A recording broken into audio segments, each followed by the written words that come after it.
Hello again. How are you today? The book I'm going to read first is called Arturo and Mr. Bang, and it was written by Beatrice and Farron Fraser. Arturo was an aardvark. Aardvarks are important animals. You know this is so because they have two A's at the beginning of their name instead of just one like other people. Besides this, aardvark is the first family name you will find in the dictionary. There were two things which made Arturo different from other animals. The first was that Arturo came out only at night from the burrow where he lived in South Africa. This was because his favorite food was ants, and he could best catch them at nighttime. The second thing which made Arturo different was his voice. The fortunate boy was born with a throat like a silver bell. When he sang, his voice charmed the whole jungle. It was not long before Arturo became a boy soprano in the church choir in his African hometown. There he sang beautiful solos. The choir master was enchanted by Arturo's pure soprano voice. The choir master was an old opera singer. He thought it would be wonderful to take his pupil to America and get him a chance to sing in the opera.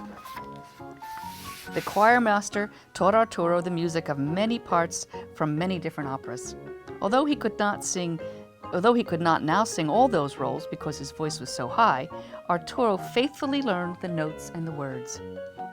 The choir master told Arturo that a great opera singer must know music from the bottom up, everything that could possibly be learned about it. And he made plans to take Arturo to the United States. At last, the choir master and Arturo arrived in New York. There, the choir master arranged for an audition for Arturo to sing for Mr. Bang. Mr. Bang was the impresario of the gigantic opera. Mr. Bang was the boss. Whatever Mr. Bang said went bing, and it went bing fast. "This is a boy aardvark," Mr. Bang said right off. "How can he sing a girl soprano parts in the opera?" "Arturo, sing the role of Madame Butterfly for Mr. Bang," said the choir master. Arturo tried, but alas, his voice just couldn't reach a high note as it had just a few weeks earlier. There was no chance at all of his singing the high C. Arturo's voice had changed and become lower, as often happens with little boys. "Fake," cried Mr. Bang. "Get him out of my office." "I grant you the boy's voice has changed a little," pleaded the choir master. "Now he is a mezzo-soprano. Quick, Arturo, sing the Carmen music I taught you for Mr. Bang." The music for the opera Carmen was low for a soprano, and Arturo could now sing it perfectly. "Bing!" shouted the delighted Mr. Bang, and whenever Mr. Bang shouted bing, things banged at a great rate. "Prepare to make your debut in Carmen next week, young lady," he said. Perhaps it was being called young lady that made Arturo turn temperamental, or perhaps it was the thought of becoming an opera star. Anyhow, Arturo insisted upon having only imported ants for his breakfast. African ants were very difficult to import because they were always escaping from their boxes and running around the ship and nesting in the captain's trousers. In New York, the choir master rented an apartment for Arturo. The boy sang 6 hours a day. He was not popular with his neighbors who wanted peace and quiet, not opera. But even worse than this, Arturo began to grow a mustache. "Impossible," said the choir master. "Who ever heard of the beautiful Carmen with a mustache?" It is not impossible," said Arturo. "The thing's growing." And indeed it was. The hair on Arturo's upper lip gave signs of becoming a fine, silky, sandy-colored, handsome mustache. Arturo was sad that he could no longer fit the Carmen role, but he was proud of his mustache. When Mr. Bang saw Arturo's mustache, he was furious. "Bing! Out of my sight!" binged Mr. Bang. "Wait," begged the choir master. "Arturo's voice has changed just a little more. The mustache won't be so bad. Quick, Arturo, sing Mr. Bang the tenor role from the opera Aida." Arturo's voice had changed again. Now it was a strong, high tenor, the voice of a young man. "Bang!" shouted Mr. Bang. "No, that's wrong." "Bing!" shouted Mr. Bang. "That's better." Right away, things at the gigantic opera began to bing bang at a great rate. Arturo's aardvark debut in opera was changed from a mezzo-soprano's role to a tenor's part. This bewildered the New York music critics, but they all agreed that nothing had happened in opera was ever very surprising. Arturo now became known at all the best restaurants in New York. He always ordered his favorite, anchovy, but with spaghetti sauce, which all the other singers seemed to like too. When the time of Arturo's first performance came closer, Arturo himself began to have doubts. "I'm worried," he said to the choir master in a deep, deep voice, and he twirled the sandy-colored mustache, which he had now grown quite long. The choir master hurried with Arturo to Mr. Bang, but their New York taxi was held up for several minutes. Arturo did not know about city traffic. "Arturo's voice has changed again," the choir master said to Mr. Bang. "Quick, Arturo, sing for Mr. Bang, and bing it." Arturo sang for Mr. Bang the bass role from the opera Faust. He sang it perfectly.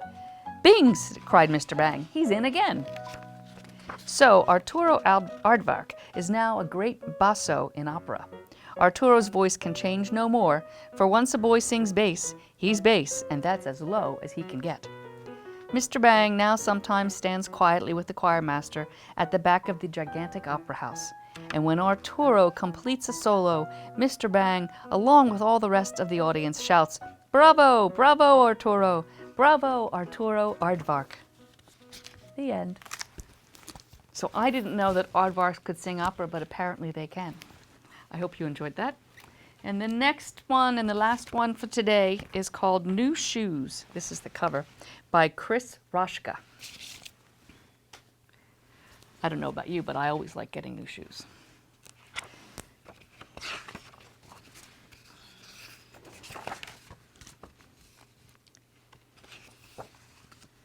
Mommy is going to put my shoes on me. She tickles my feet. Hee hee hee. Mommy puts on my socks. Mommy puts on my old shoes. They have a hole here and a hole here.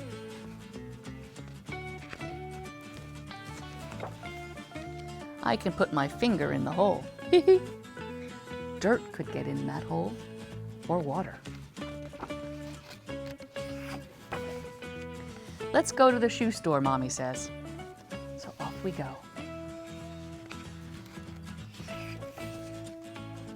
A man takes off my old shoes.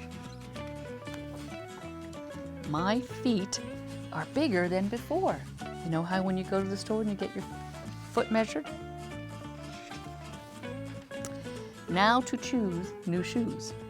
I like these, and I like those.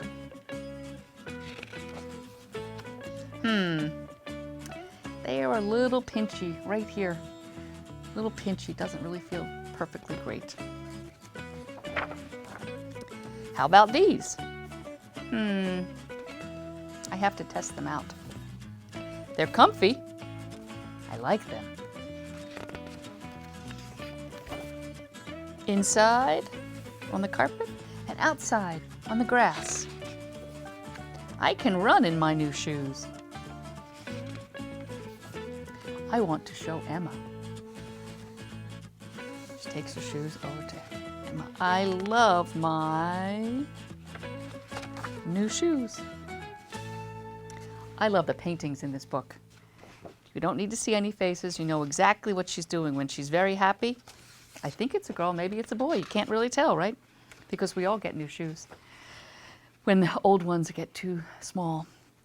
So I hope you enjoyed this story and the pictures particularly. All right, boys and girls, this is it for today. Have a great day. Enjoy yourselves, and I'll see you soon.